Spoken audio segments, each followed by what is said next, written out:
Transit TV, welcome back again to our AFCON studios. Back again, the part of the world where I'm from. There is a popular saying that whatever has a beginning always has an end. We are drawing closer and closer to the end of AFCON 2023.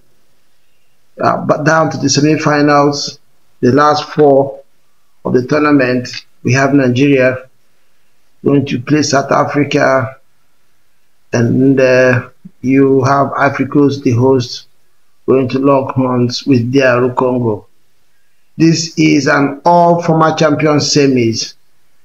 4 former champions of Africa qualifying into the semi-finals of this year's edition, a tournament that has been dubbed by many as a tournament of quality, where African teams have exhibited high level of football, coming with passion, commitment, power, electricity, and name it, whatever you can name it. It's been a tournament that's been enjoyed by the fans all over the world, especially Africans. There have been major upsets. Some tournament favorites have gone home. They've not made it up to this stage. Senegal, for instance, it's gone home. Ghana, Cameroon have disappointed.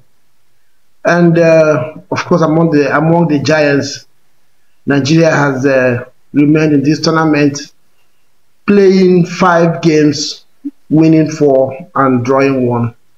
I think, if I'm not wrong, they are the only team that have not lost a game in this tournament so far. And the semi-finals is evenly poised among the teams. Nigeria, of course, yesterday beat Angola 1-0. The scoreline did not really say much about how the game panned out. Angola, of course, pressed and pressed. We know they're a team that doesn't sit back. And Nigeria continued with their solid defensive display in the tournament. They have conceded just 1 goal in 5 games and drawn one game, 1 or 4, all other 4. That shows you how solid defensively this team has been. This is a team that has had so many criticism from the Nigerian fans. Nigeria, if you know Nigerian football, is a country where football is seen as a religion. It's a country where the fans see football the way Brazilians see it. They expect their teams to mesmerize, to show trickery, commitment, and elate their fans with skillful displays. But if you have been following Nigeria in the tournament, you will know that this is a team that has relied more on commitment, more on power, more on energy, more on defensive solidity, and to get their wins than what the thoughts of the Super Eagles fans expect from them. Though if you watch the game against Angola, they improved on that aspect. They were trickery, they were what Nigerian fans expect from their team in that game. And Nigeria continued the miss of chances in this tournament. They have created chances, but they have not managed to take them. They had some again against Angola. And Osimhen had 1 goal cancelled from a very, very marginal minimal offside call. But from what he has said, the way he has participated in this tournament, he has remained adamant that he's more of the team than him. So he's been happy that the team has been progressing the tournament. And Nigeria going to lock horns with South Africa. South Africa today played out a 0-0 draw against Cape Verde. Cape Verde would have made semi-finals in AFCON for the first time in their history. And against South Africa, made their first semi-final appearance in this tournament since 2000. I think that was the year they won it. You can imagine how many years. This is 23 to 24 years now that they will make it to the semi-finals. You can imagine the elation, the happiness, the joy in South Africa right now. And this was not achieved without some drama. For the first time in this tournament, their goalkeeper saved 4 penalty kicks. and his country won 2-1 on penalties. Cape Verde missed 4 penalties, and those 4 penalties were saved by the keeper. The first 3, playing at the same side of the post and keeper guessing right and saving them, actually saving them. And the 4th person went the other side, and he followed the ball again and saved it. The only penalty kick that was scored by South Africa, by Cape Verde, the keeper also followed it, but could not save that one. So this one ended in a drama. And Cape Verde only had themselves to blame because they had chances during the game, especially the second half and the extra time of that game. They had chances, but selfishness, especially for their star man Bebe, who showed a lot of desperation to score goal, to be the hero in this one. But instead, he is, for me, the villain, because he also, with that anxiety, with that desperation, he also took the first penalty. You could see that he was in a hurry to take it, and I don't want to say he was overconfident, but he was too zealous and missed the first kick, which set the tone for the rest of his teammates and saw them out of the tournament. You could see Cape Verde fans, they carrying their heads in their hands. They could not believe what their eyes were seeing, that their players could not convert.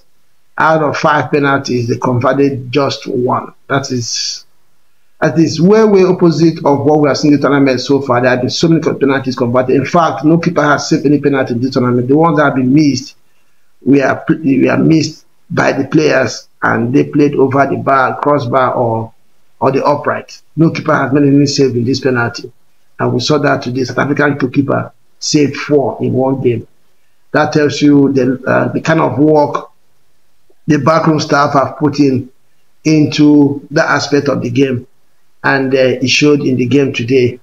The second semi-finals is going to be between DR Congo and the host Ivory Coast, who also gave us a piece of drama today by scoring in the last minute of the extra time against Mali. The game was locked in a 1-1 draw, poised for heading to penalties, but somehow Ivory Coast manufactured the winner in the last minute of the game, as in the extra time. And this is a team, if you have been following the AFCON, that has been maybe on their way out of the tournament in the group stage, only qualified for the knockout stage through the back door as one of the best losers in the group. Now they find themselves in the semi-finals. It is going to be a dogfight for the DR Congo, because Côte d'Ivoire, is hosting the tournament, and the fans always come out in mass to support their team. So I don't know. The DR Congo, of course, beat Guinea 3-1. Naby Keita, starting that game, could not help his team come over DR Congo. So Guinea has gone home. Mali has gone home at this stage, at the quarterfinal stage. Angola also have gone home. And Cape Verde was the last to join that group. And the group of Nigeria, South Africa, DR Congo, and of course Côte d'Ivoire have progressed to the semi-finals. The last 4 left in the tournament. Last 4 of former champions of AFCON. That tells you that these teams are the teams leading the tournament right now are one of the most experienced, because they have won the tournament before in their history. Nigeria being a 3-time winner.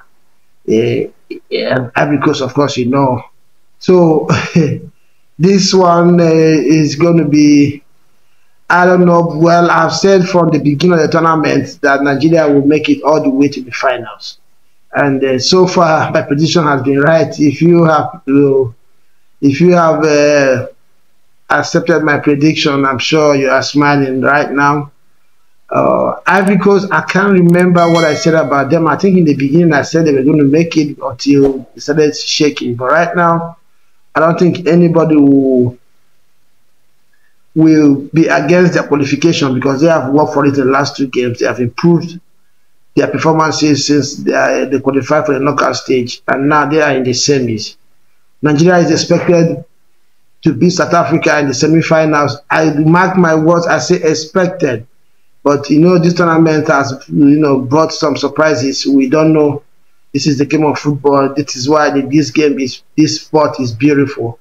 You never know what side of the coin you're going to get. South Africa has shown some doggedness in this tournament all through, and this has taken them all the way to the semis. So the Super Eagles, one thing we know about them is that they don't concede goals. They squander chances, but they don't concede goals. So South Africa is going to work hard to be able to break this Nigerian team down. So we expect that one. I expect that one to be a Nigerian victory, but of course this is football. DR Congo and Ivory Coast. DR Congo is a very enterprising team. They are strong in duels and have some experienced players in their ranks. So it's not going to be an easy game for either of the teams, Ivory Coast or DR Congo.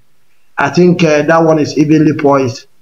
You could give an edge to Ivory Coast because of their home advantage, because of the support of their fans, and the resurgence and the result they had after narrowly leaving the tournament in the group stage.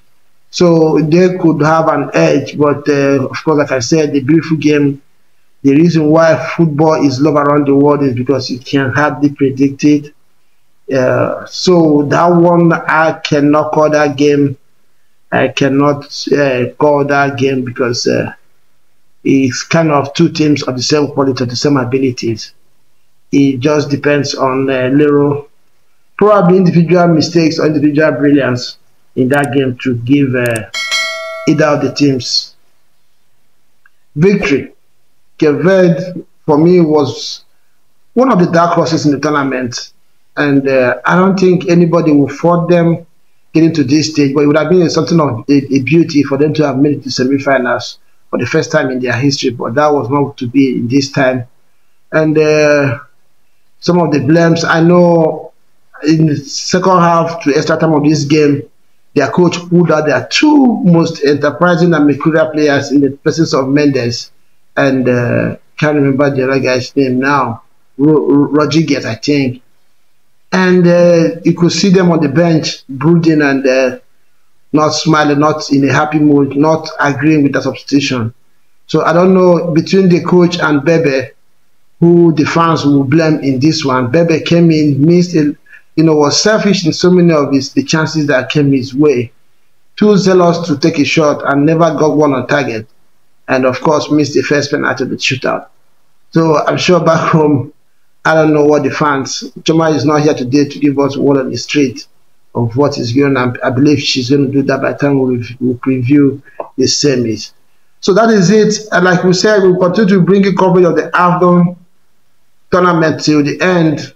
This is coming from our AFCON studios.